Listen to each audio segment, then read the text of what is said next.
Talk about the pressure or the intensity that you had to feel I to didn't make see. to make sure that you get this right. Because if you don't, especially for our community, if you don't get this right, I'm done. you're done. But there may not be another chance for a Black woman to step in this place to show that this is something we're capable of doing. Yeah. Well, take us through it. I didn't sleep for a few days. I'm thankful that I had a few godfathers. And I think everybody needs that in any industry that held my hand.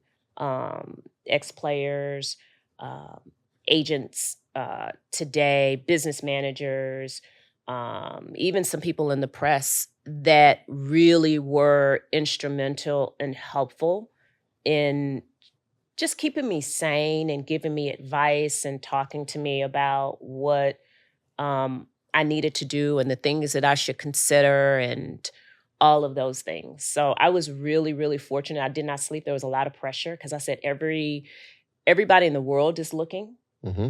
and not everybody is hoping that I'm successful. But most importantly, there was a coworker that I worked with, and she ran up to me when I was announced as an agent, and she said, you give my daughter something to believe in.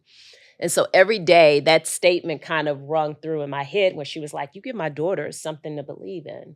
And so I was like, I can't disappoint this woman's daughters. I got to make sure that I do this well. So I was very happy with the outcome. Who were some of the people that you called on in the space? So I did not confirm if I could use their names. Oh, okay. Yeah, because I don't want to put them out there like that. Here's a name that we can say.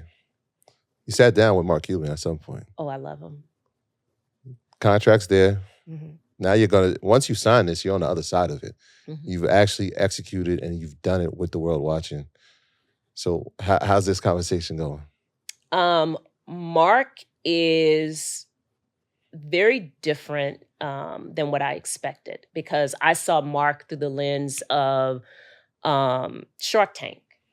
And so that was what I imagined him being. And not that he was difficult or anything from that perspective on Shark Tank. I just expected him to be just very much, I know it all, and this is it, and it's my way or the highway. And so Mark was very much inquisitive. He wanted to know all things. He wanted to know our thoughts. He didn't come across as very salesy at all. He was really interested. There was more questions about what did we think, where we were we in the process. He wanted my opinion on some things that he was working on. So it felt not like a transaction. It really felt like you were building this partnership. And so that's what made it a lot different. So he got a max contract, right? No, slightly under. Slightly under? Mm-hmm. Was there a lot of work and negotiation? Because I feel like the contract is pretty much set at that point, right? Not necessarily. So when you look at the CBA and the salary caps, you have to think about, do you want to be a whale in a pond, right?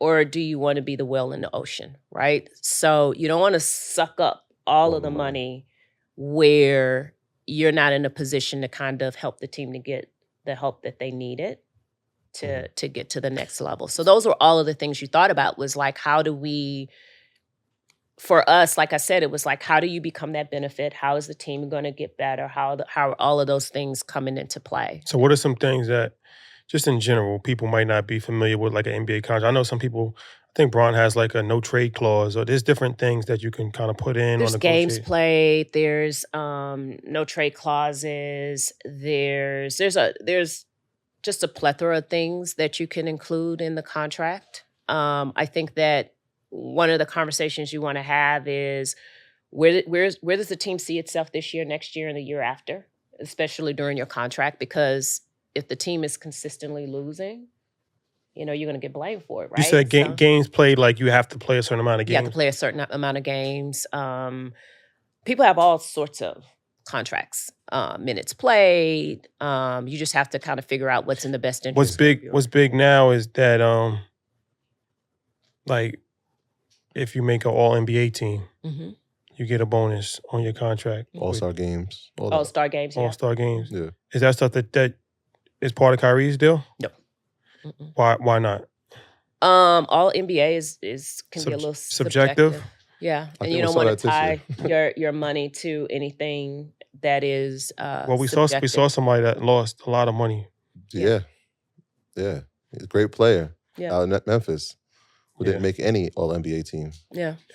And how much did he lose? Between endorsements with Nike and signing bonus, I think it was 42. Yeah, right? Because he would have been able to sign a Supermax because he would have made one of the first teams. He probably would have been first team NBA, but he at least would have been second team. He doesn't make any of them. But who does benefit is a guy like Jaylen Brown, who actually made an All-NBA team and then signs the richest contract in the history of the NBA. Mm-hmm. Yeah. So because he didn't make an All-NBA team, he lost his ability to sign a Supermax. Mm-hmm. Unfortunate. Yeah. I mean, but that goes back to it, like those things that you think about. And it's the strategy. Ja Morant, right. By the way. Obviously suspended for the first 25 games, I think, this season. So that'll affect even if he had a games played. But he definitely should have made an All-NBA team. 1,000%. 1,000%. And that's no slight to anybody that was on those teams. No, it's obvious. I mean, it's just obvious. Yeah. It's obvious. So, yeah, but no, because also when we heard Lou Will speak, and Lou Will said that it was one year when he was playing that he felt he should have 100% been an all-star. Absolutely. Yeah. And his coach, I think Doug Collins was the coach at the time, and he sat down with him and he said, look, you deserve to be an all-star. He's like, the reserves the coach has to nominate the reserves. Yeah. So he's like, look, you're the best player on the team. You deserve to be an all-star. But for the morale of the team. Leading scorer on the team.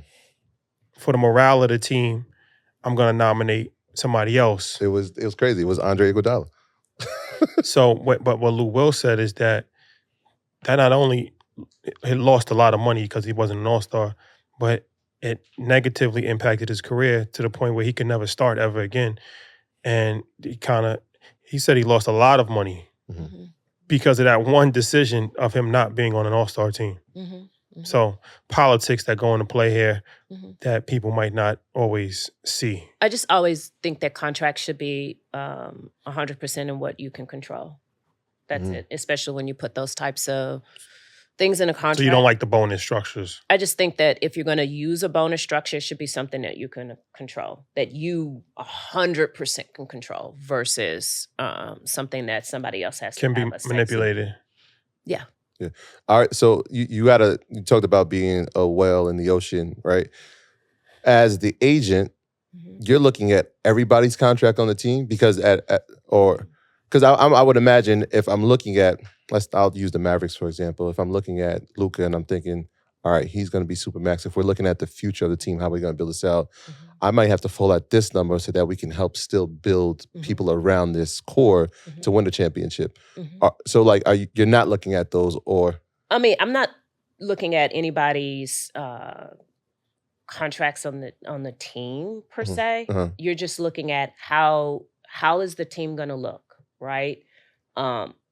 It starts first with, do you feel like you want to be in Dallas? Is this the place you want to be? And when that was said, yes, this is where I want to be.